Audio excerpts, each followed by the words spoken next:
안녕하십니까. 8월 15일 날은 건국 71주년과 광복 74주년을 맞이하는 정말 뜻깊은 날입니다.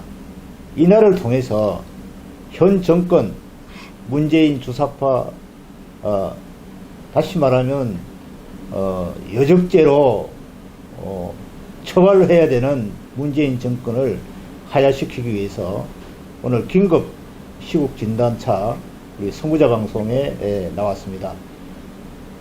여러분 선구자 방송을 애독해 주시고 구독과 좋아요 버튼을 꼭 눌러주시며 우리 회원이 되어주시면 진심으로 감사를 드리겠습니다. 먼저 오늘 참여하신 분들의 간단한 자기소개부터 인사를 드리도록 하겠습니다. 저 편에 봐서 좌편에 있는 우리 신동국 목사님부터 인사를 드리도록 하겠습니다. 안녕하십니까. 5.18 목사 신동국입니다. 저는 경북대학교 ROTC를 나와서 5.18 때 특전사 중위로서 그 당시에 보고 듣고 겪고 또 일어났던 일의 산 정인으로서 오늘 이렇게 나왔으며, 아울러 지금 현재 8.15를 맞이해가지고 현 시국을 진단하고 앞으로 이 5.18의 이 나라를 살리는데 가장 큰 초석의 역할을 할 걸로 믿고 이렇게 함께 또 우리 원로 목사님의 초청을 받아서 이렇게 나왔고, 또 이렇게 오늘 선구자 방송과 함께 이렇게 하게 되었음을 무한한 영광으로 생각합니다. 감사합니다. 네, 다음에 우리 빠지보는 목사님 말씀해 주십시오. 예, 감사합니다. 저는 충북 청주에서 온 박정도 목사입니다. 오늘 이렇게 우리 두 분 목사님 만나서 이렇게 선구자 방송에서 이런 대담할 수 있는 참 귀한 시간 갖게 된 건 너무 영광이고, 우리 8.15를 앞두고 전국 우리 국민적인 참 저항운동을 지금 저는 기대하고 있습니다. 그래서 이 날을 맞이해서 오늘 우리 현 좌빨 정권을 척결하지 않으면 안 되겠다 하는 그런 다짐을 가진 우리 분들이 같이 대담하게 된 것을 영광으로 생각합니다. 네, 감사합니다. 예, 고맙고 감사한 일입니다. 제가 오늘 이 모임을 급하게 너무나 시국이 급하기 때문에 사전에 어떤 모의 언론도 없이 긴급 이렇게 모임을 갖게 되었습니다. 저는 부산에서 애국 활동을 하고 있는 강석정 목사입니다. 부산에서 오랫동안 서울을 왔다 갔다 하면서 보아온 느낌을 오늘 간단하게만 제가 좀 피력을 하고자 오늘 이 자리를 가졌습니다. 우리 애국 국민 여러분, 자유 대한민국 국민 여러분, 이번 8월 15일 날에는 걸을 수 있는 사람은 모두가 나와서 이 국민 저항권을 발동해서 문재인을 끌어내리는데 힘을 보태주시기를 거듭 부탁드리겠습니다. 네. 먼저 우리 5.18 문제를 다루고자 하면은 상당히 많은 시간도 걸릴 것 같고 힘들 것 같은데, 이번에 8월 15일 날 거국 행사를 간단하게만 어떻게 보시고 결과가 어떤 정도로 나타날 거라고 예측을 하시는지 우리 신 목사님 한번 말씀해 주세요. 예. 이번에 8.15 행사를 저금해가지고 지금 저희가 어제까지 대구 방울당 지하철역에서 1000만인 서명운동 서명지를 받고 있었습니다. 이런 서명지를 받으면서 참 많은 걸 느끼고 있던 이런 순간에 어제 우리 원로 목사님을 만나고요. 또 아울러서 이렇게 서명지를 받는 가운데서 느꼈던 소감을 한두 가지를 이야기를 한다면은, 지금 현재 많은 사람들이 이 8.15 서명지를 받는 것에 대해서 협조와 찬성과 찬동을 나타내면서 이걸 해야 된다, 이 시국에 이때 하지 않으면 안 된다, 이런 이야기하는 사람들이 무한히 많습니다. 하지만도 지금 현재 좀 안타까운 것은 젊은 층에서 또 10대, 20대, 30대 이런 젊은 층에서의 협조가 거의 이루어지지 않고 있다는 데 대해서 너무나 안타깝습니다. 그래서 지금 현재 젊은이들이 정규조 하에서 주사파 교육을 받고 있는 그 여파가 지금 미치는 것이 너무나 심하다. 이걸 갖다가 지금 앞으로 우리나라의 젊은이들에게 올바른 교육과 역사적인 어떤 인식을 시켜야 하는 것이 마땅하지 않겠는가, 이걸 생각하면서 그 안타까움과 어울려서 국민들의 여망이 이번에 8월 15일에 아주 폭발적으로 나타나기를 기대합니다. 예, 우리 박 목사님 한 말씀 해주십시오. 예, 우리 8월 15일은 거국적인 우리 민족의 저항 운동을 하는 날이 되리라 저는 그렇게 봅니다. 그래서 우리 각 모든 평소에는 여러 군데 나누어서 모였던 그런 집회를 이번 8.15 광복절을 기해서는 단합해서 전국 모든 단체들이 하나가 돼가지고 우리 전국 국민들을 상대로 이제 저항 운동을 하는 그런 계기가 되리라고 저는 봅니다. 기대를 하고 있습니다. 예, 제가 그 걱정하는 것이 하나가 있습니다. 가장 큰 참 고민 문제인데요. 정말 이 문재인 정권이 들어오고 나서 아무도 경험해보지 못한 나라를 만들겠다. 그리고 또 사람이 먼저다. 헌법 제4조에 있는 자유민주주의에서 자유를 뺀 민주주의를 선택하겠다. 뭐 이런 그 용어를 쓰는 걸 봐서 과연 저 사람이 대한민국의 수권 주자로서 대통령이 맞는가? 저 사람은 국가 반역자다. 저는 이렇게 단언을 내리고 싶습니다. 설마가 사람 잡는다는 말처럼 설마 하다가 야금야금 우리가 어느 날 모르게 사회주의화 되어가는 그런 느낌을 제가 피부로 느끼겠습니다. 네, 그런데 맞습니다. 예, 한 가지 제가 염려를 드리고 싶은 거는 제 생각인데, KBS 논설위원으로 지냈던 한장석 씨가 이런 칼럼을 쓰셨어요. 내년도 2020년도에는 국회의원 선거가 없을 수도 있다. 왜 그러느냐? 그러니까 거기에 대한 여러 가지 글들 중에 핵심이 뭐냐 하면, 북한의 김정은이가 문재인이가 어떤 수를 쓰더라도 금년도에 11월 달에 부산에서 열리는 한국과 아시안 특별 정상회담이 열리는데 거기에 초청돼 올 것이다. 이런 얘기가 있어요. 예. 그리고 부산 특별시장은, 광역시장 오거돈 씨는 전국 각 지방시 자치체 지차제 시장단 가운데서 칭송위원회를 해가지고 김정은이 환영위원단을 제일 먼저 만들어냈습니다. 그래서 환영위원단에 시뮬레이션을 만들어서 지금 연습도 하고 있는 걸로 알고 있고, 이번에 백스코나 누리마루에서 열리는 한국과 아시안 특별 정상회담에 김정은이가 올 수 있다고 하는 것을 앞전에 부산에서 뉴스로 한번 나온 적이 있습니다. 만약에 이 김정은이가 부산에 오고 한국 땅을 방문한다고 하면, 그 한장석 씨 칼럼에 염려하는 것을 보면은 김정은이 혼자서 오는 것이 아니다.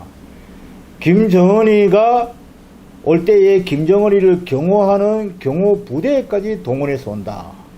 또 뿐만 아니라 북한의 노동당 위원을 모시고 온다.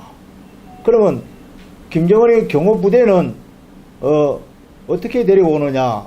한국의 경호를 믿을 수가 없기 때문에 북한 자기를 경호와 신변 보호를 할 수 있는 경호부대를 내려와서, 그것도 숫자가 뭐 1인 신병도 아니고 한 200~300명 데리고 온다는 그런 이야기가 있어요. 그러면 이 200~300명이 왜 필요하냐? 제가 생각할 때는 이 친구들이, 이 양반들이, 이것들이 북한의 이놈들이 내려와가지고 방송사나 언론사나 각 기관 산업을 점령해가지고 할 거 아니냐, 이런 염려가 되는 거예요. 그 다음 또 두 번째는, 김정은이가 오게 되면은 예의상 대한민국 국회에서 김정은이 남한 방문에 어떤 국회 연설을 시키게 될 거란 말입니다. 시키게 되면은 여야 정당 각 국회의원들이 일어나서 기립박수를 쳐줄 것이고, 또 뿐만 아니라 북한의 노동위원회 위원단들이 오게 되면은 남한 정부가 있는 여야 국회의원들하고 같이 모여서 고려 연방제 법안을 놓고 수의를 해서 고려 연방제 법안을 낮은 단계 연방제 법안을 통과시킬 거 아니냐. 그렇게 된다고 만약에 가정했을 때는 2020년도 내년 4월 15일 날 국회의원 선거는 물거품 간다. 국회의원 선거가 없다. 그러면 국회의원을 어떻게 하느냐. 통일 대의원 제도를 만들어서 정부에서 각 시도별로 각 지역별로 국회의원을 임명하고 말 것이다 하는 이런 염려가 있어요.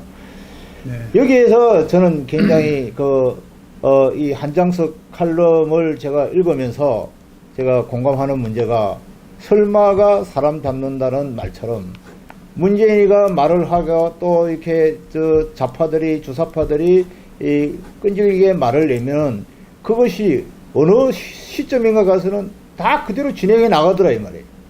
우리가 여야 국회의원들이 각부 장관을 임명하는 데 있어서 결격된 사유가 있음에도 불구하고 대통령 권한으로서 무작위로 임명해버리고 하는 이것을 볼 때에 완전히 이거는 뭐라 그럴까요? 우리 취해법권, 다시 말하면 법이 있어도 법의 행세를 제대로 못하는 이런 경우가 있는데 만약에 이것이 사실화된다고 하면 그때 대해서는 우리는 어떻게 대처해야 될까 하는 이 염려스러워서 오늘 이 말씀을 드리게 됐습니다. 드리게 됐는데 우리 애국 국민 여러분들도 이 방송을 들으시고 이것을 보신다고 하면 그때 상황에서 우리는 어떻게 대처 능력을 가져야 될까 함께 고민해 주시기를 거듭 부탁을 드리겠습니다. 이 내용에 대해서 혹은 우리 신 목사님이나 우리 박 목사님께서 또 생각나는 게 있어서 한 말씀씩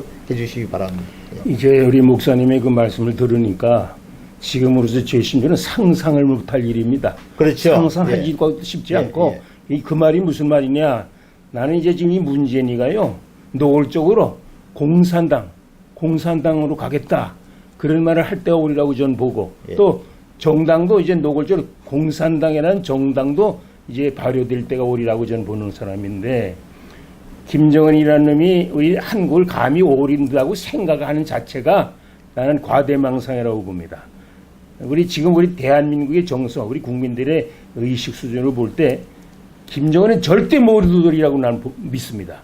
그러나 이 문재인 이 좌빨 정권이 지들은 또 지들대로 자신을 하겠죠.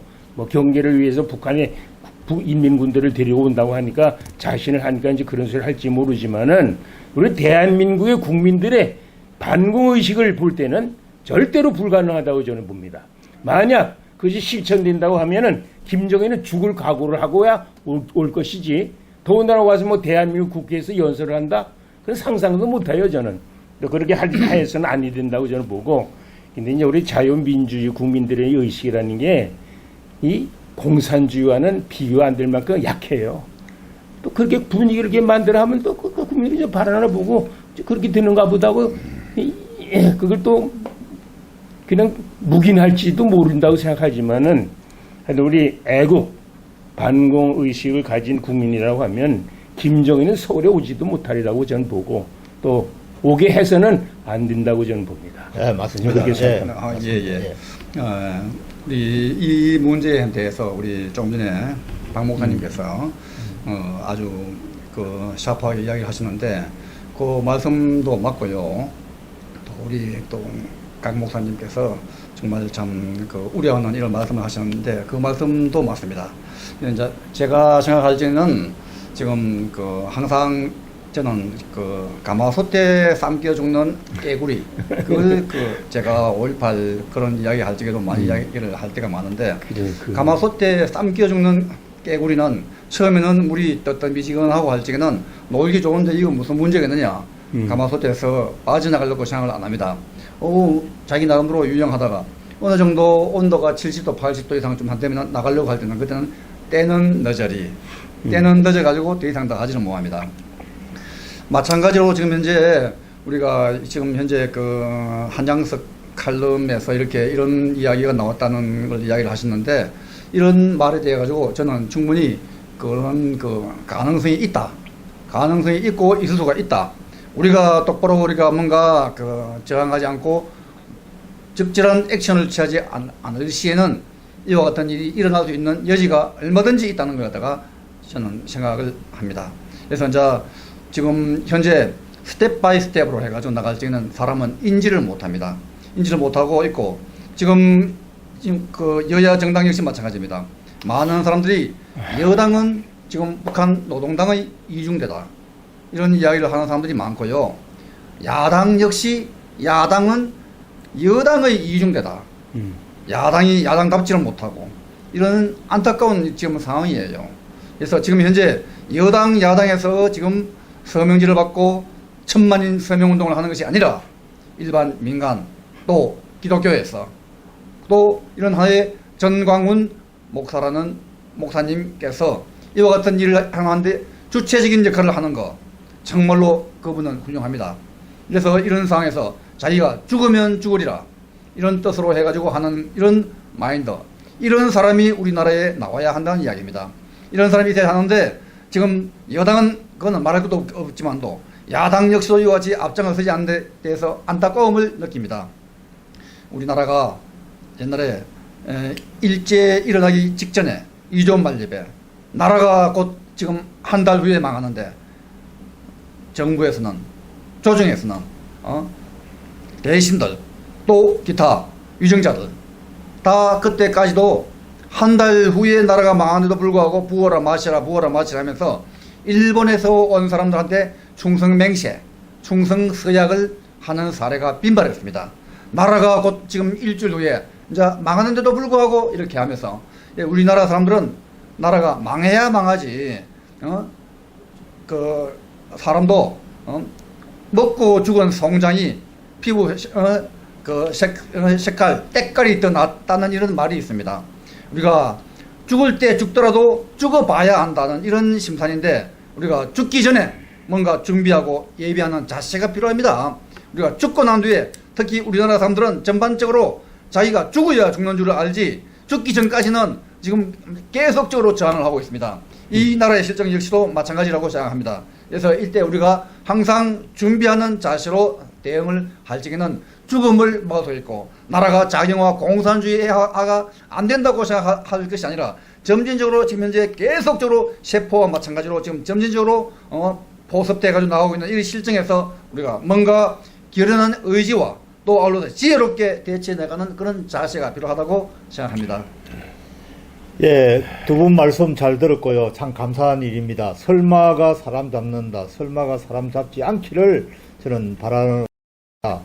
그렇지만 지금 되어지는 상황을 봤을 때는 하나하나 사실 그 교육부의 얘기를 잠깐 나누면요. 자사고를 폐지를 다 시켰습니다. 자사고가 폐지될 이유가 없는데 다 폐지시켰어요. 그리고 뭐 학생 인권조례니 동성애법이니 그 다음에 군형법 92조 6항 5항이니 이거 전부 다 이제 다 문제를 삼고 있습니다. 더 나아가서는 이슬람법, 난민법 이것도 굉장히 큰 이슈가 되고 있죠.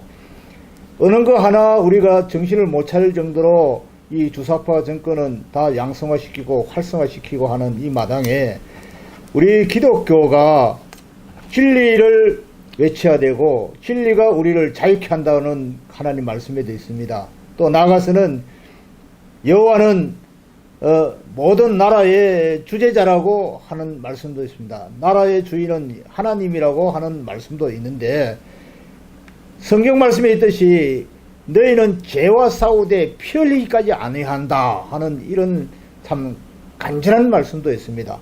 그 말씀에 빗대어서 과연 우리가 피 흘리기까지 싸울 수 있는 순교의 각오로 나갈 수만 있다면 나간다면 분명코 이 나라 이 민족 이 자유 대한민국은 하나님의 보호하사 우리를 지켜주리라고 저는 그렇게 생각을 합니다.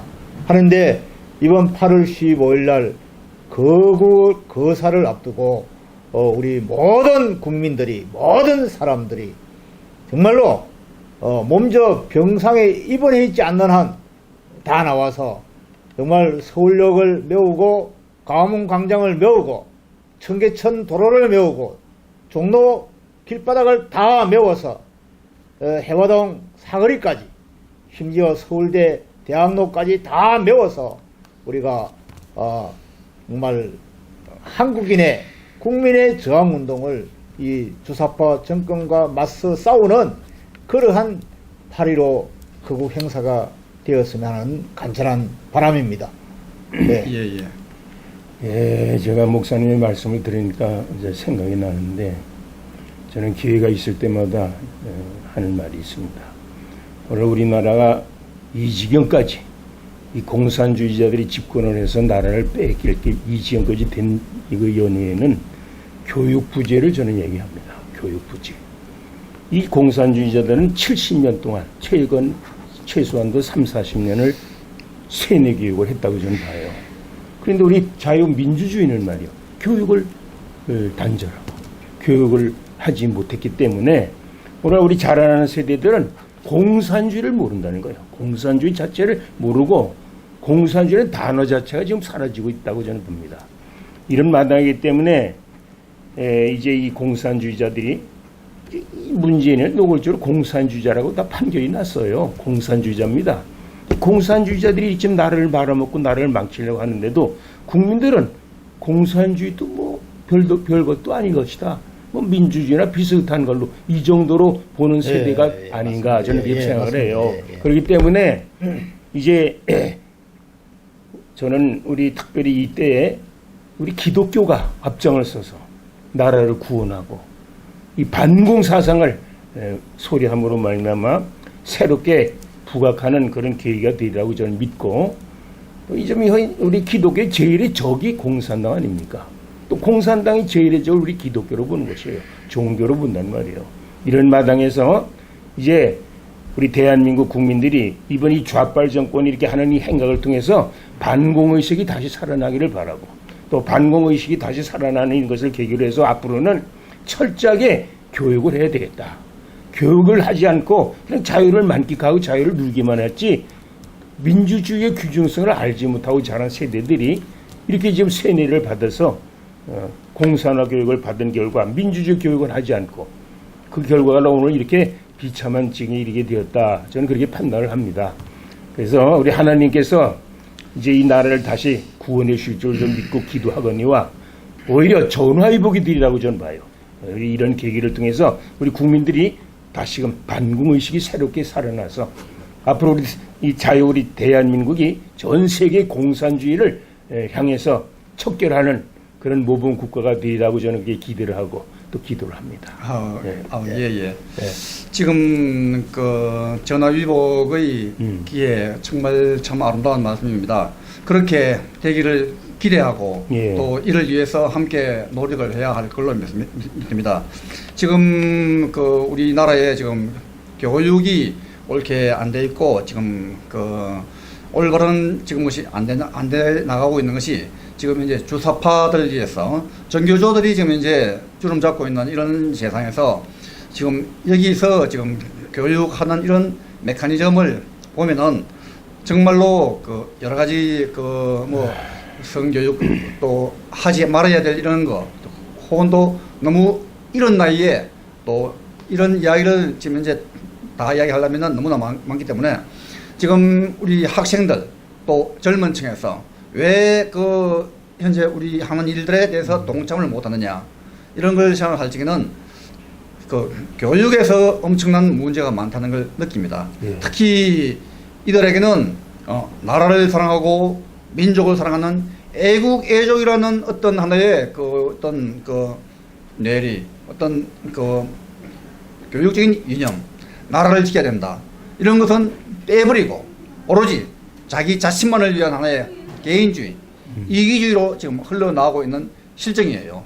그래서 이것이 굉장히 안타까운 실정입니다. 사진 찍을 수 있어요? 그리고 또 그 아울러서 지금 현재 그 학생들 인권 학생 인권이라고 이야기하기도 하고 또 인권의 문제는 노동자 농민과 또 지금 현재 군인들도 마찬가지예요.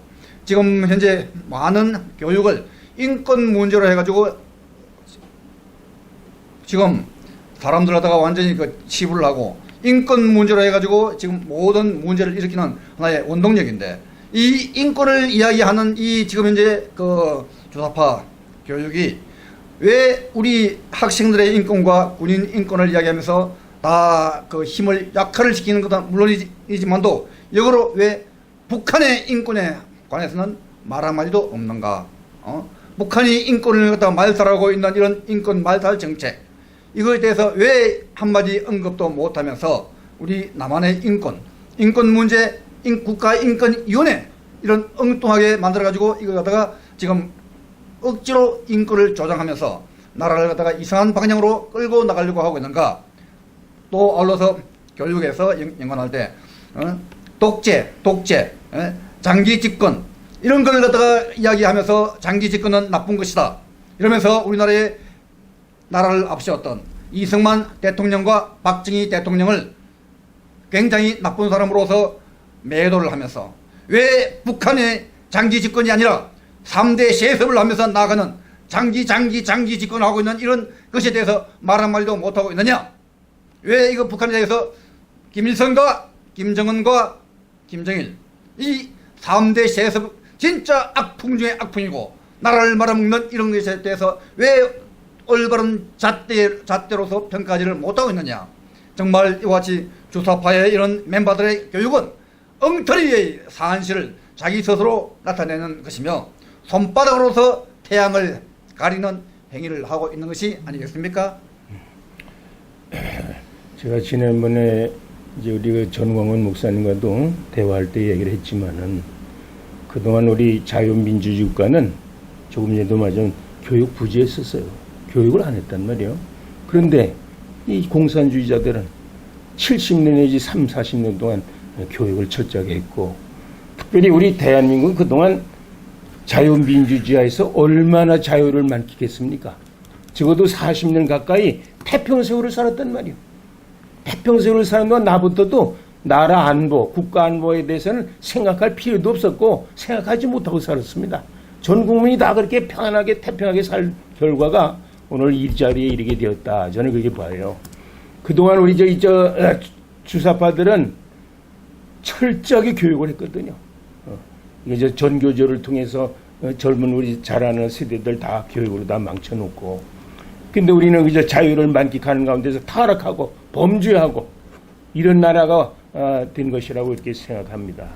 이제 저는 늘 얘기하는 것은 우리 반공교육, 우리 이승만 대통령이라든지 박정희 대통령이 철저한 반공 이념 사상을 가지고 우리나라를 인도했기 때문에 그동안 우리나라가 이만큼 번성하고 발전을 했는데, 이제는 그 후로는 전혀 우리 이런 교육을 하지 않았고 오히려 이념의 시대는 지냈다, 이념과는 이제 관계가 없다고 하는 이런 말을 함으로 말미암아 오히려 좌빨들을 창궐하게 만든 것이다. 저는 그렇게 봐요. 그래서 이제 우리 이제도 아까도 말했지만은 우리 지금 이제 이 나라를 망하게 된 이 나라를 다시 살리는 길은 우리 기독교밖에 없다고 저는 봐요. 마침 우리 이제 전광훈 목사님이 이렇게 시국선언을 통해서 나라를 다시 살리겠다는 이런 의지를 가지고 나가는 데 대해서 시간이 갈수록 전 국민들이 다 이제 같이 화합하고 나가는 것을 생각할 때, 지금 이제 좌빨 정권 우리 기독교가 반대하는 정책만 자꾸 강조하지 않습니까? 모든 걸 보면 그 통치 이념이 이제 기독교 망국, 기독교를 척결하고 기독교만 이제 망하게 되면 자기들이 이제 다 점령하는 걸로 알고 있습니다. 이제 우리 이때 우리 교회가 나가야 되겠는데, 그럼 우리 교회부터도 공산주의를 모른다는 거예요, 저는. 우리 목사들이 특별히, 젊은 목사들은 말할 것도 없고 오늘 너무나도 오랜 동안 교육을 안 했기 때문에 공산주의에 대해서 교인들이 가르치지 못하기 때문에 우리 교인들도 그저 다 이념적으로 사상적으로 부족한 관계에 있다. 저는 그렇게 봅니다. 그래서 이제 그동안 보면은 이런 정치적으로도 해결이 안 되고, 어떤 남북을 비교해 볼 때 뭐 남한이 지금 북한보다 50배 이상 60배 가깝게 지금 발전하고 또 앞에 서 있다는 거 아닙니까? 그거 가지고도 안 돼요. 사상교육이라고 저는 봅니다. 사상. 이제는 사상전쟁이라고 봐요. 사상적인 면에서 우리 자유민주주의는 공산주의를 이기지 못하고 있다. 공산주의는 철저하게 사장, 이념이 무장의 근본인데 우리 자유민주주의는 자유만을 얘기하다 보니까 사상적으로 무장이 돼 있지 않다고 봅니다. 그래서 이제 우리 이런 것을 계기로 해서 이제 우리도 다시금 자유민주주의적인 사상과 이념을 철저하게 우리 후대들에게 가리키고 교육을 해야 되겠다. 저는 그것을 특별히 강조하고 싶습니다. 네, 옳은 말씀입니다. 저도 이제 공감하는 말씀이고요. 박정희 대통령께서는 한국적인 민주주의가 필요하다. 예. 이런 말씀을 한번 하셨는데 지금 자유 대한민국은 자유를 넘어서 이 자유를 오남용하는 바람에 자유가 아닌 방종을 하고 있는 상태라 좀 그렇게 단언을 내리고 싶고요. 넬슨 만델라 대통령이 오랫동안 감옥 생활을 했습니다. 20년 넘게 감옥 생활하는데 자기 딸이 이제 아버지를 면회를 갔을 때 넬슨 만델라가 하는 말이 자기 아이를 안고 갔으니까 이 아이의 이름을 좀 지어 주십시오 얘기했을 때 만델라가 희망이라고 이름을 지어줬다고 합니다. 우리 자유 대한민국은 희망이 있습니다. 아멘. 저는 그렇게 믿고 있습니다. 네. 왜냐하면 기적으로 이루어진 나라 아닙니까? 그래요. 우리가 사실 이 동양의 자그마한 손바닥보다 더 작은 이 나라에서 자유를 외칠 수 있는 이 자유 대한민국이 건국이 됐다고 하는 것은 고 이승만 박사님, 이승만 대통령의 탁월한 영도력과 지도력과 앞을 내다보는 미래지향적으로 이 자유를 갖고 왔기 때문에 오늘 우리가 이렇게 자유를 누리고 있는 것이지요. 자유 대한민국이 기적으로 이루어진 나라라고 할 수 있는 것은 최근에 제가 4가지로 좀 정리를 해보겠습니다. 처음에 김영삼 정부가 잘못해가지고 IMF가 왔죠. IMF 왔을 때 김대중 정부가 들어와서 그 IMF를 속히 막아내기 위해서 대한민국 국민들이 열과 성을 다해서 금모으기 운동을 했습니다. 저도 해외에 나가서 해외 우리 교포사회에 $1 모으기 운동을 제가 선수 스스로 미국이나 호주나 카나다, 뉴질랜드까지 가서 제가 호소해서 $1 모으고 가지고 온 적이 있는데 그 열과 성을 다해서 IMF를 조기 2년 만에 빚을 다 갚아버리고 우리가 세계적으로 IMF 받은 구제금융 받은 나라 중에서 야 작은 나라 대한민국이 최고다 할 정도로 IMF에서 우리를 칭찬하는 소리를 들었습니다. 그게 첫 번째 기적이고요. 두 번째 또 기적은 뭐냐 하면 서해 태안반도에 기름이 유출됐습니다. 큰 크레인선하고 유조선하고 충돌해가지고 기름이 얼마나 바다를 많이 뒤집었는지 온통 바닷물이 아니라 기름 바다가 되어버린 거예요. 그 세계 환경학자들이 하는 말이 대한민국의 바다는 100년이 가도 회복하기 힘들다 할 정도로 그렇게 단언을 내렸지만 그 바다를, 검은 대륙의 바다를 대한민국 국민들, 자원봉사자 350만 명이 달라들어서 계속 밤낮 주야 없이 기름 묻은 돌멩이 하나까지, 조약돌 하나까지, 모래톱까지 다 닦아냈습니다. 닦아내가지고 그것을 생태계를 2년 만에 회복을 시켰어요. 2년 만에. 2년 만에 회복을 시켰는데 전 세계 환경학자들이 깜짝 놀라는 거예요. 그 요 앞전에 태안반도 가서 해를 한 사람 먹고 왔는데 아주 괜찮아요. 먹기 좋아요. 그런 정도로 기적을 이룬 나라. 그 다음에 세 번째 이 기적은 뭐냐 하면 자 소고기 파동을 해가지고 미국산 수입 소고기를 먹으면 약효병이 걸린다, 광우병이 걸린다 이래가지고 촛불 난동을 하더라고요. 그래서 이명박 정부 때 그 촛불 난동을 막아내지 못하고 이명박 대통령이라는 사람은 청와대 뒷산에 홀로 올라가서 아침 이슬을 부르면서 촛불이 겁이 나가지고 도저히 그걸 막아내지 못하는 그러한 무능한 대통령을 바라보니까 정말 한스럽기도 했지만 그 광우병 촛불로 인해 가지고 세월호가 침몰되고 세월호 침몰, 광우병 촛불, 세월호 촛불 합체해 가지고 어찌어찌 하다 보니까 이 촛불 난동으로 인해 가지고 이 정권이 찬탈되는, 뺏기는 이 웃지 못할 기적이 세계적으로 나타나 버린 거예요. 과연 대한민국이 저렇게 힘없이 무너져 내리는가? 모든 세계 언론들은 말을 했지만은 어쩔 수 없이 지금 주사파 정권이 청와대를 그냥 강탈해서 완전히 총한방 안 쏘고 그냥 촛불 난동으로 인해 가지고 강탈해서 집회해 가지고 청와대를 지금 장악하고 있는 거예요. 이것이 하나의 저는 아주 엉터리 같은 부끄러운 기적이라고 저는 표현하고 싶습니다. 그 기적이 있고 이제 마지막 남은 기적이 하나 있는데, 마지막 남은 기적은 전국 각 시도별로 인해 가지고 태극기 물결, 태극기 열사, 태극기 운동, 태극기 혁명으로 인해 가지고 다시 대한민국 주권을 회복시킨다. 과연 하나님께서 예국가에 됐듯이 하나님 보아사 대한민국 만세라고 했지만은, 우리나라 만세라고 했지만은 그 태극기 물결로 인해서 다시 주사파 정권이 무너지고 우리가 희망을 갖게 할 수 있는 것은 우리의 주권을 다시 회복해 지리라고 저는 확신합니다. 아멘. 확신하는데 여기에는 우리가 대단한 결단력이 필요합니다.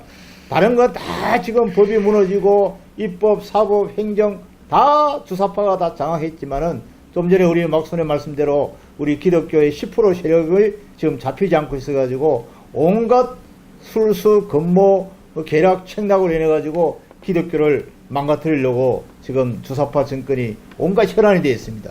여기에 우리는 굴하지 않고 우리는 죽으면 죽으리라 일사각오의 정신으로 인해가지고 우리는 기독교의 함성을 여호와께 부르짖고 이 땅 위에서 부르짖어야 되지 않느냐 하는 그런 생각입니다.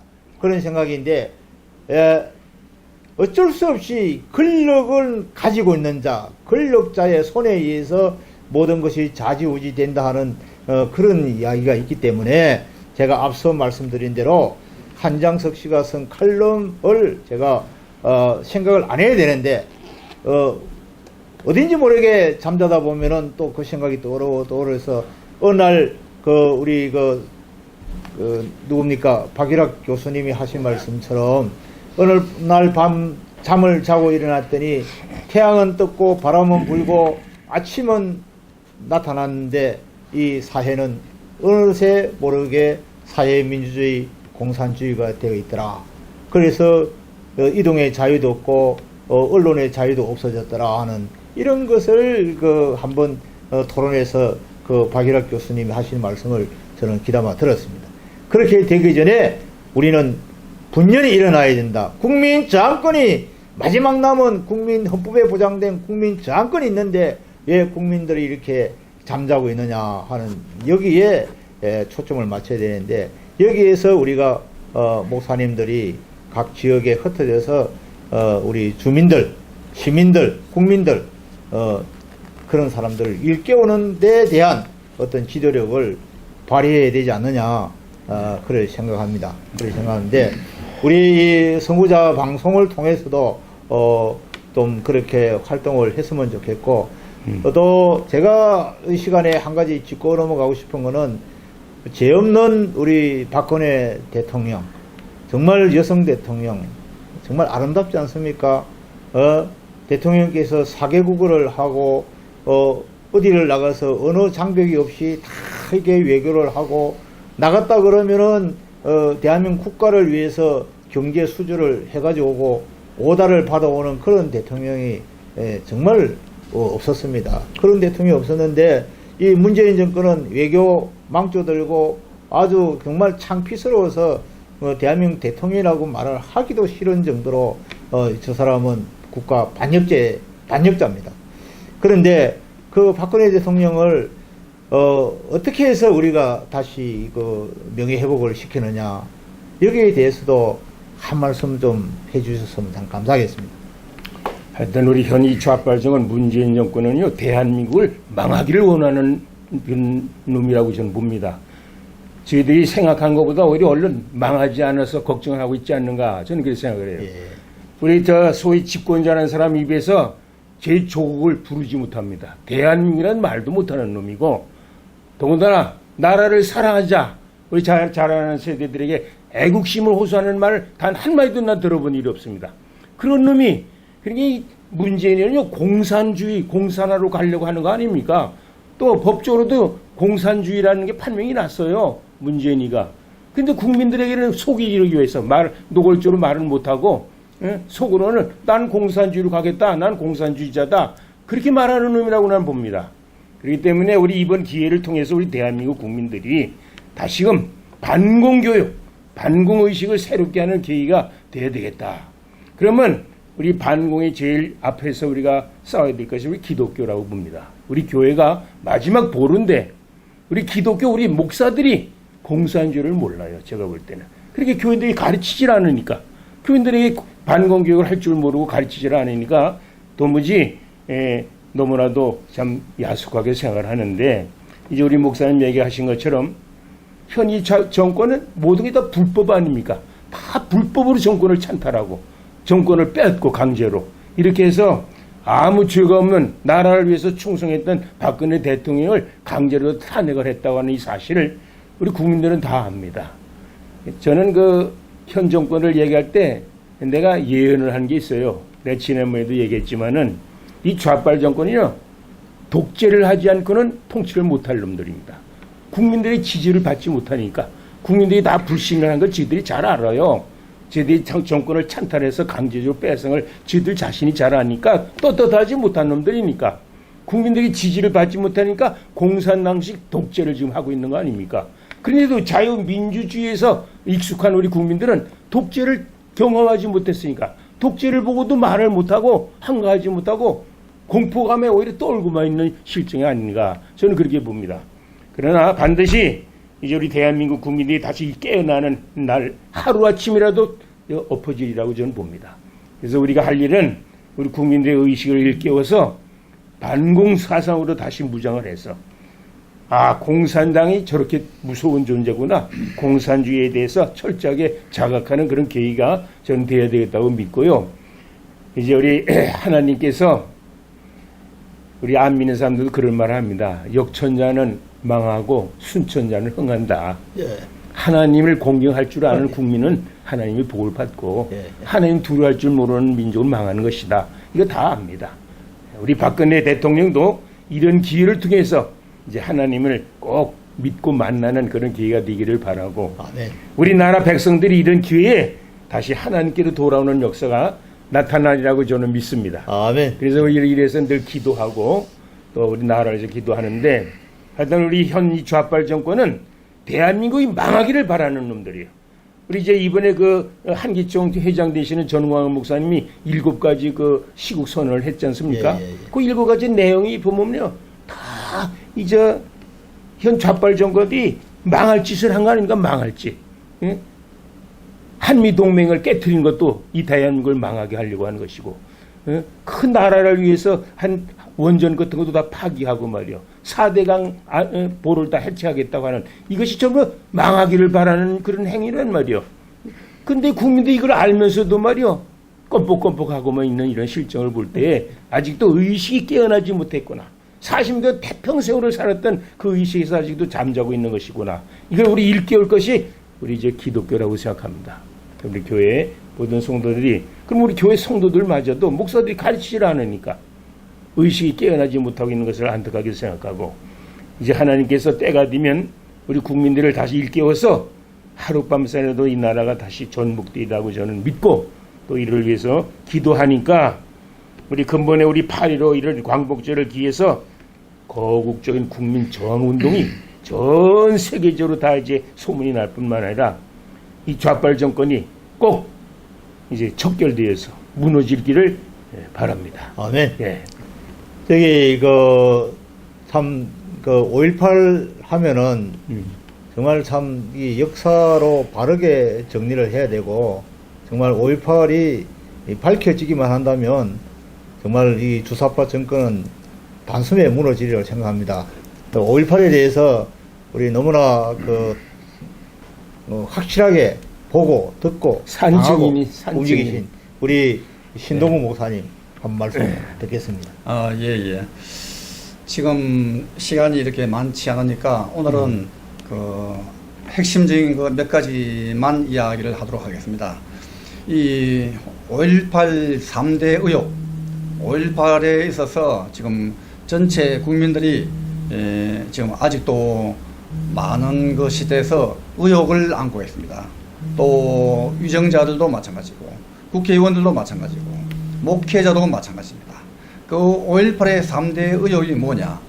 그 5.18의 3대 의혹을 해소를 하고 또 지금 현재 오늘날 현재 일어나고 있는 이 5.18에 함대해서 적폐청산, 이 적폐청산에 함대해서 오늘은 그 아웃라인만 잠시 이야기한다면은 이 먼저 5.18 3대 의혹이 뭐냐? 5.18 3대 의혹은 첫째, 이 5.18이 민주화 운동이냐 아니냐 하는 그 한 가지와 그다음 5.18 때 북한 특수군이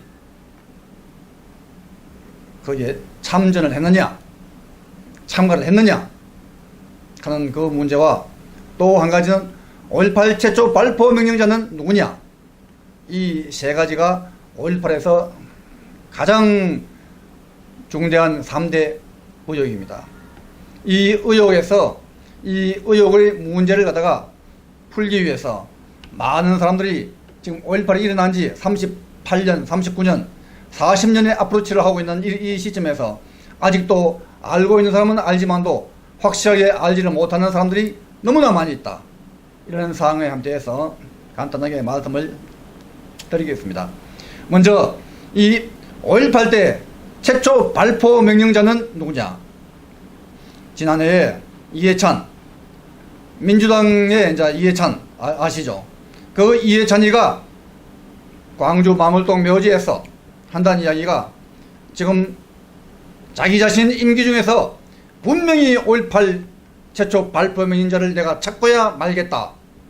이어서 전두환 전 대통령한테 이야기를 할 적에 전두환 씨 진짜 참 문제가 많은 사람이야. 법정에 나오기도 나오지도 않고 5.18의 최고 책임이 있는 사람이 나오지도 않고 뭐 진짜 문제가 많은 사람이야. 이렇게 이야기하는 이해찬이가 어떤 사람입니까? 그 사람이 바로 5.18 엉터리 유공자입니다. 그 엉터리 유공자 이해찬, 무엇 때문에 이해찬이가 유공자입니까? 이 엉터리 유공자의 상징 이해찬이를 지금 즉시 자기 위치에서 끌어내리고 감옥에 잡아 넣어야 합니다. 여러분들 명심하셔야 됩니다. 이런 악의 무리가 지금 현재 이해찬뿐만이 아니겠죠. 지금 여당 상당수 박원순, 추미애, 박지원 이런 놈들 다 5.18 유공자입니다. 문재인도 유공자라는 말이 많습니다. 문재인이 만약에 5.18 유공자가 아니라면 이 방송 듣고 저한테 항의하세요. 그리고 이런 이런 상황에서 이 5.18 최초 발포 명령자는 누구냐? 많은 사람들은 전두환 전 대통령이 5.18 최초 발포 명령자라고 착각을 하고 오해를 하고 왜곡을 하고 있는 상황입니다. 전두환 전 대통령이 5.18 최초 발포 명령자가 아닙니다. 여러분들 명심하세요. 많은 국회의원들, 많은 목회자들, 많은 일반 시민들, 국민들 착각에서 벗어나세요. 오해에서 벗어나세요. 5.18 최초 발포 명령자는 여기 이야기하고 있는 신동국 그 당시 중위 목사입니다. 본인이 5.18 최초 발포 명령자였습니다.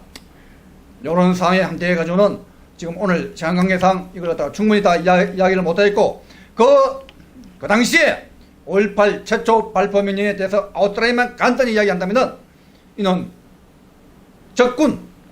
적이라 하면은 그 당시에 북한 특수군입니다.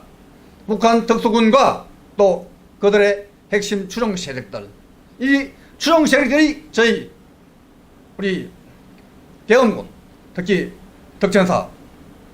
덕전사의 마지막 패바선 최후 저지선을 향해서 먼저 선제 공격을 가해왔습니다.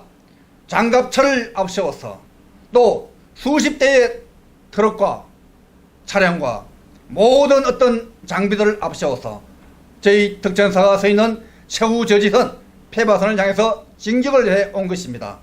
이런 사실 어느 TV나 어느 매스컴에도 잘 나오지를 않습니다. 지금 5.18 단체들 지금 현재 항상 5.18 이야기하면은 검남로, 충장로 그 당시 이야기를 하면서 이런 적이 장갑차를 몰고 오는 모습과 선제 공격과 또 이어서 검남로에서 선제 사격을 해왔습니다. 그때까지 우리 덕전사는 실탄이 없었습니다. 실탄이 없는 상태에서 우리가 이거 갖다가 막아낼 때 전체가 다 몰죽음, 다 전체야 죽음의 위치에서 처해진 상태에서 그 당시에 저의 부하 하사관들이 지대장님 저에게 실탄을 주십시오. 우리가 다 죽겠습니다. 제가 인정 저의 상관들한테 먼저 중대장한테 이야기하려고 하니까 중대장은 전라도 광주 출신입니다. 위급할 때 보이지 않았습니다. 그래서 중대장의 위에 지역 대장 소령입니다. 소령한테 이야기를 하니까 실탄을 주십시오. 실탄을 주지 않으면 우리 다 죽습니다. 알았어만 이야기할 뿐이지 어떤 액션을 안 취합니다. 그때 제가 직접적으로 대대 실탄 보급 하사관과 여단 실탄 보급 하사관을 나한테 쫓아가가지고 야 이놈들 실탄을 빨리 지급해. 실탄을 지급해야 된다면 내 부하 사병들과 장병들이 죽는 건 물론이고 너희들도 살아남지 못한다. 너희들도 죽는다. 크게 외쳤습니다. 그러고 난 뒤에 3분 내지 5분 내에 실탄이 선별적으로 우리 지역대 내에 장교와 하사관들을 중심으로 해서 한 탄창씩 15발 안팎으로 나왔습니다. 그 실탄을 MCT 내 그때서야 장착을 하고 그때 그 당시에 제1차 선발대가 이놈들이 먼저 선제 공격을 하고 선제 사격하고 난 이후에 2차 본대가 수십만 명이 진격해 오기 시작했습니다. 그때 맨 앞에는 북한 특수군이 맨 앞에 있었고 그 다음 순서에 그 특수군을 추종하는 핵심 추종 세력들이 따라온 것입니다. 이러고 수십만의 본대가 특전사 즉 계엄군을 다 죽이기 위해서 그때 그 당시는 1개 예단이지만도 1개 예단이 다 합쳐가지고 풀로 있는 멤버가 1000명입니다. 1000명. 1000명에서 우리가 그 당시에 자포를 끼고 기간 편제로 해가지고 했기 때문에 한 700명 정도 안팎이었습니다. 그 700명을 수십만 명이 다 죽여 없애려고 진격을 해왔습니다. 그때 그 당시에 그 놈들 적들은 일부는 전라남도 일대 모든 그 경찰서, 파출소, 또 무기고, 또 탄광에 화약고 그런 데 가가지고 다 무기를 갖다 노예하고 탈취를 한 것이 수십만 점, 수백만 발이었습니다. 또 화약고, 엄청난 화약고, 여러 8톤의 TNT와 또 엄청난 다이너마이트, 또 450발의 수류탄 확보, 그 중에서 한 발만 나중에 터진다면 이거는 좀 이따가 이야기하겠습니다만은 이런 아주 무시무시한 이런 적들의 무기를 노예했고 우리는 단지 MCT 내다가 실탄 15발 밖에 없습니다. 그때 그 당시 그것도 그 앞에 우리가 죽을 것 같은 이런 상황에서도 우리가 받지를 못했고 마지막 순간에 받았는 그것밖에 없습니다. 그걸로 해가지고 우리 4지역대, 제가 소속되는 4지역대입니다. 62대대 4지역대입니다. 4지역대라는 이야기는 저는 그때 그 당시에 지대장이었습니다. 중위로서 지대장 위에 중대장이 있고 중대장 위에 지역대가 있습니다. 지역대를 끌고 나가는 지역대장은 소령입니다.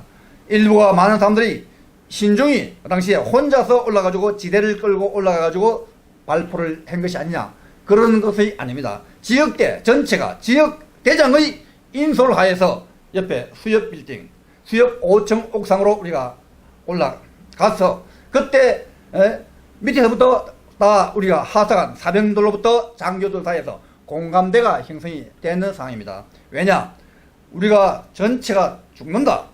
지금 현재 군으로서 사격을 하지 않는다면 전체가 죽는다. 이런 공감대가 형성되어 있는 상황이었습니다. 이 상황에서 우리가 지역대 전체 7, 80명 100명이 하지만도 자포를 띄고 나면은 한 7, 80명 7, 80명 전체가 지역대가 다 수협 빌딩 옥상으로 올라간 거예요. 그때 우리가 볼지게 그 앞에 수십만이 지금 현재 저희들을 향해서 진격을 해오고 있습니다. 그 앞에 우리가 대형 마이크로 진격을 멈추시오, 멈추시오, 멈추시오. 아무리 외쳐도 그걸 마이동풍입니다. 듣지를 않습니다. 그 진격의 물결 전체를 우리가 다 죽이려는 그런 물결로 진격을 해올 때 우리가 이거는 우리가 마이크로서 막을 수가 없다. 우리가 마지막 보루 군으로서 발포를 하지 않으면 안 된다. 이런 상황을 우리가 공감대가 형성된 상황 하에서 우리가 지역대가 수협 빌딩으로 올라간 것입니다. 근데 수협 빌딩에는 옥상에 나가주는 하사관들하고 사병들이 다 사격 자체를 취했습니다. 하사관들은 우리가 어떤 하사관들이냐? 하사관들은 밥만 먹고 총만 쏘니까 백발백중의 명사수가 많습니다. 저는 눈도 나쁘고 총도 잘 쏠 줄을 모릅니다. 하지만도 이런 위기의 순간에 왔는데도 그 하사관들은 사격 명령자가 없이는 결코 우리 특전사는 사격을 하지 않습니다. 근데 이때 사격을 해야 할 사람이 지역대 전체를 이끌고 왔는 최고의 책임자가 있어야 하는데 보니까 장교가 안 보입니다. 내 위에 상사들이 안 보입니다. 어디로 나갔는지 전혀 안 보입니다. 장교들 어느 누구도 보이지를 않는 상황입니다. 저는 그때 그 당시에 지금 군으로서 발포를 하지 않으면 안 되는데 사격 명령을 내려야 되는데 사격 명령을 내려야 될 저 위에 상사들이 안 보입니다. 이때 저는 확실한 상황 판단 하에서 또 그때 하나님의 계시 성령의 메시지가 나온 거예요. 너가 나서야 된다. 너가 즉각적으로 나서라. 그런 명령이 머리에 우레와 같이 내려왔습니다. 그 순간 저는 지체하지 않고 두세 발자국 물러서서 하늘을 향해서 정중앙에서 하늘을 향해서 공포 한 발을 쏘았습니다. 그 한 발로 인해서 많은 하사관들 또 장병들이 이것이 발포 명령으로 생각하고 그 공포 한 발로 인해서 전체가 사격의 신호탄으로 생각하고 그때부터 산발적으로 집중적으로 발포를 했던 것입니다. 그래서 그때 오는 그 앞에 적의 무리들 저는 제 눈으로 몇 명이 쓰러지는 것을 보았습니다. 그리고 또 하사관들이 내가 몇 명을 쏴서 정전에서 마쳤습니다 하는 이야기를 그 후에 들었습니다. 그리고 이래서 지금 이제 많은 사람들이 어떻게 북한 특수군이 왔느냐, 북한 특수군이 맞느냐 안 맞느냐, 그걸 갖다가 어떻게 확인하느냐, 이거는 그 앞에 상황들 제가 이미 여러 번 이야기를 했고 하기 때문에 오늘은 시간 관계상 그 앞에 거는 놔두고 그 후에 걸 이야기한다면은 그때 그 지금 현재 북한 특수군의 증거가 뭐냐? 광주 망월동에 무연고 묘지가 몇 구 있습니까? 그 무연고 묘지가 12명의 무연고 묘지가 있습니다. 그 12명이 그때 북한 특수군 요원들입니다. 그 놈들이 그때 그 현장에서 죽었는 저희들 총에 맞아 죽었는 요원들입니다. 예, 북한 이래서 많은 사람들이 북한 특수군의 증거를 보여라 이렇게 이야기하기 때문에 그것이 확실한 증거입니다. 확실한 증거고, 그리고 그때 우리가 발포를 했는 이것이 하나의 어떤 그 차원에서 했느냐, 그때는 우리가 발포를 한 것이 자위권 차원이요, 또 국가수호적인 차원이요, 또 정의의 차원에서 했던 지극히 정당한 발포였습니다. 그리고 그때 발포를 하지 않았던 몇몇 사람들, 그 사람들은 직무유기예요. 자, 위에 상관들, 상사들 직무유기 한 겁니다.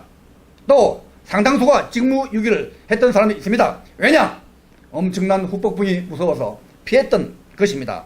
그 놈들을 다 직무유기를 한 것입니다. 이걸 아시하고, 그리고 그 당시에 그 발포의 의미가 뭐냐? 그때 광주에서 더 큰 어떤 그 사상자가 날 걸 사진에 미리 막아냈다.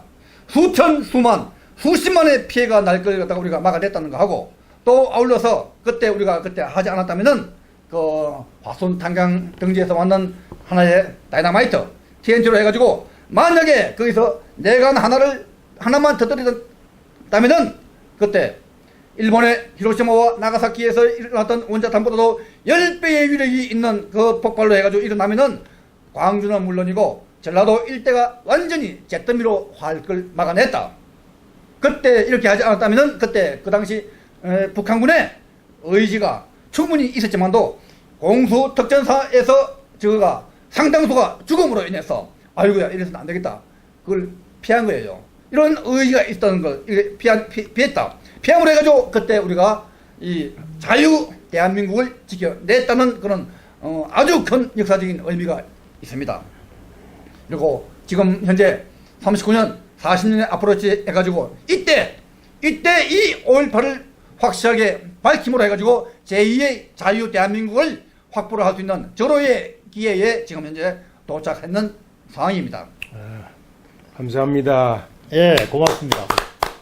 아주 수고하셨고요. 이게 5.18 의혹을 상세하게 앞으로 새로 주권 회복하는 신정부에서 밝혀야 될 상황이고 5.18뿐만 아니라 세월호 사건도 밝혀야 될 것 같습니다. 그것뿐만 아니라 의혹되는 사건들이 한두 가지가 아니니까 이거 상세하게 밝히고 오늘 우리가 긴급 시국 진단 이 토론에서 나왔던 것처럼 아주 교육 부분에 정교조를 없애버리고 반공 이념의 교육을 새로운 체제에서 우리가 시켜나가는 것이 좋을 것 같다 생각합니다. 뿐만 아니라 민주노총 이 강성노조를 없애서 정말로 이게 기업이 활성화되고 산업 부활을 가져올 수 있는 그런 새로운 첨단으로 나아가는 자유 대한민국이 되었으면 좋겠습니다. 이 기회를 통해서 제가 당부드리고 싶은 거는 억울하게도 돈 한 푼 받은 바 없는 정말 무죄로 석방돼야 될 마땅한 우리 박근혜 대통령님을 지금 800일 이상 지금 감옥에 영치해놓고 있는데요. 양심이 있으면 다시 한번 생각해 봐주기를 바라고요. 대한민국 국민들, 애국 국민들, 이 성우자 방송을 예청하시면서 구치소에 계시는 박근혜 대통령님을 향해서 엽서 한 장 좀 보내기 운동 좀 해주면 어떨까요? 대한민국 국민이라면 우리 대통령한테 편지 한 장 쓰기 운동 이 벌리는 것도 참 좋을 거라고 생각합니다. 저는 하루에 매일 한 통씩 편지를 씁니다. 그런데 뭐 도착이 되는지 안 되는지 뭐 답신이 없으니까 잘 알 수는 없겠지만 저는 분명히 편지가 들어간다고 저는 보고 있습니다. 류일래 대표님께서는 구치소 생활을 하시면서 우리 지지하시는 분들로부터 서신을 받아보신 적이 있으신지요? 예, 많이 받았습니다. 예. 한 어느 정도나 되는 걸로 기억하십니까? 매일 한 두세 통씩 들어왔던 것 같아요. 엽서나 편지 같은 예, 사실은. 그리고 또 뭐 인터넷으로 들어온 게 있더라고요. 법무부 홈페이지 통해서. 간단한 인사말이라도 좋습니다. 그래서 안부를 묻고 건강하시라고 기도도 해주시고 그렇게 해주시면 안 좋겠습니까? 엽서가 필요하다든지 또 대통령 엽서 보내기 운동에 관련된 문의사항이 있으면 우리 성구자 방송으로 연락하시면 상세하게 안내해 드리라고 생각되어집니다. 오늘 이렇게 청주에서 오셨고 우리 대구에 오신 신동국 목사님, 저 또한 멀리 부산에서 오늘 이 시간 맞춘다고 새벽 4시에 집에서 나와가지고 5시 10분에 KTX 열차를 타고 제가 서울까지 왔는데 아무튼 8월 15일 날 저는 또 새벽차를 타고 올라올 겁니다. 올라와서 내 작은 한 목소리라도 우리가 외쳐요. 문재인 하야하라. 문재인은 하야하라. 반드시 내려와야 우리가 대한민국이 삽니다. 더 이상 문재인이가 이 나라 정권을 이끌어 가다가는 나라가 망합니다. 나라가 망하고 우리 대한민국 국민은 죽을 수밖에 없는 그런 상황에 처참한 비참한 꼴을 당하게 됩니다. 그러니까 그 꼴을 당하기 전에 우리 대한민국 애국 국민들 거국 집회를 하는 그곳으로 다 모여서 함께 대한민국 살리기 운동에 동참해 주시기를 부탁드립니다. 감사합니다. 감사합니다. 제 18대 대통령에 당선된 박근혜 대통령은 51.6%인 1,500만 여표로 대한민국의 최초 여성 대통령이 되셨습니다. 부친 박정희 대통령의 정신을 가지고 대한민국과 결혼했다고 하는 그는 오직 대한민국만을 바라보고 국정을 해오던 중 온갖 불의한 세력들에 의해 탄핵이라는 어처구니 없는 불행한 사태를 맞아 지난 2017년 3월 31일 서울 구치소에 수감되어 지금까지 옥살이를 하고 있습니다. 시간이 지나면서 박근혜 대통령의 결백이 알려지고 있는 가운데 분노하고 있지만 정작 박근혜 대통령께서는 구치소 안에서 홀로 꿋꿋이 투쟁을 하며 3년, 30년, 300년을 구형하던 불의한 재판에 타협하지 않고 계십니다. 박근혜 대통령의 존재가 정의와 자유를 사랑하는 정의로운 국민들의 희망일 것입니다. 하지만 오랜 기간 동안 구치소 생활 가운데 정신은 강할지라도 육신은 쇠약해져 계실 것입니다. 이에 여러 국민들의 도움이 절실히 필요합니다. 그것은 바로 엽서와 서신 보내기입니다. 지금까지 엽서 서신 보내기에 동참한 국민들은 약 15,000명 내외로 보여집니다. 이는 박근혜 대통령을 18대 대통령으로 선택해 주신 유권자 1,500만 명의 0.1%에 해당하는 아주 적은 수치입니다. 대통령께서 더욱 꿋꿋하게 버티시게 하는 힘은 국민 여러분들의 관심 어린 서신입니다. 아직까지 동참하지 못하고 계시는 국민들께서 적어도 10% 정도인 150만 명은 엽서 서신 보내기에 꼭 참여하셔서 대통령을 다시 볼 수 있을 때까지 이 일에 함께 해주시면 좋겠습니다. 매일같이 산더미처럼 배달되는 여러분들의 엽서 서신을 통해 대통령께서는 크게 힘을 얻게 될 것입니다. 참여하는 방법으로는 선구자 방송에서 발행한 엽서를 주문하여 보내시고자 하시는 분들은 선구자 방송 연락처 010-2507-4861에 문자로 여러분의 성함과 정확한 집 주소와 엽서 수량을 적어 주시기를 바랍니다. 엽서는 지금까지 1차 9장 1세트, 2차 9장 1세트, 3차 엽서 9장 1세트가 발행되어 있어서 주문 시에는 각 회차당 몇 세트인지를 표기해 주시고 엽서 대금은 세트당 10,000원을 농협 360-02-140-392 예금주 황진무로 입금해 주시고 문자에 엽서를 주문해 주시면 되겠습니다.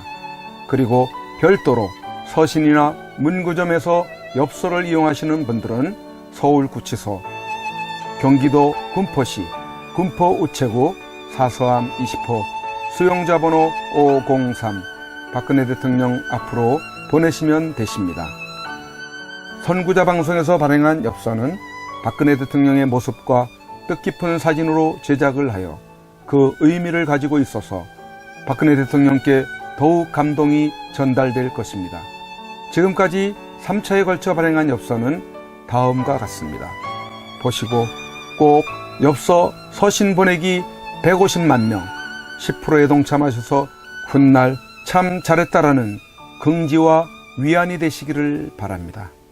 내가 가는 길이 험하고 멀지라도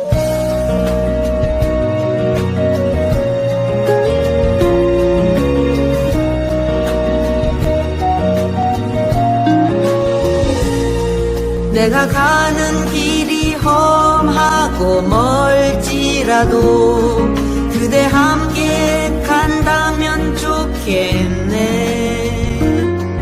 우리 가는 길에 아침 햇살 비치면 행복하다고 말해주겠네. 그대와 행복을 만들어요. 우리 모두 함께 손에 손을 행복의 나라를 만들어봐요. 때론 지루하고 외로운 길이라도 그대 함께 간다면 좋겠네. 때론 즐거움에 웃음 짓는 나날이어서 행복하다고 말해주겠네. 그대와 행복을 만들어요. 우리 모두와 함께 손에 손을 잡고서 행복의 나라를 만들어봐요. 우리 국민들은 바란다. 부디 대통령님께서 강한 정신력으로 버티시고 건강을 유지하셔서 반드시 복귀하시고 형편없이 무너지고 부패하고 비리 공화국이 되어버리고 빨갱이들로 점령되어버린 이 땅을 기경하여 다시 씨를 뿌리고 옥토로 만들어 다음 통일한국을 일구어갈 나라로 만들어 주기를. 왜냐하면 박근혜 대통령님만큼 깨끗하여 믿을 만한 사람이 없기에. 국민 여러분의 행복이 곧 저의 행복입니다. 사랑하는 국민 여러분, 저 박근혜는 이제 내려가야 한다. 내려가기 전에 대통령님께 이렇게 외쳐본다. 박근혜 대통령님! 옥체를 보존하십시오! 보내드리는 엽서를 통해서 힘을 내시고 대통령님의 결백이 밝혀질 것입니다. 멀지 않았습니다.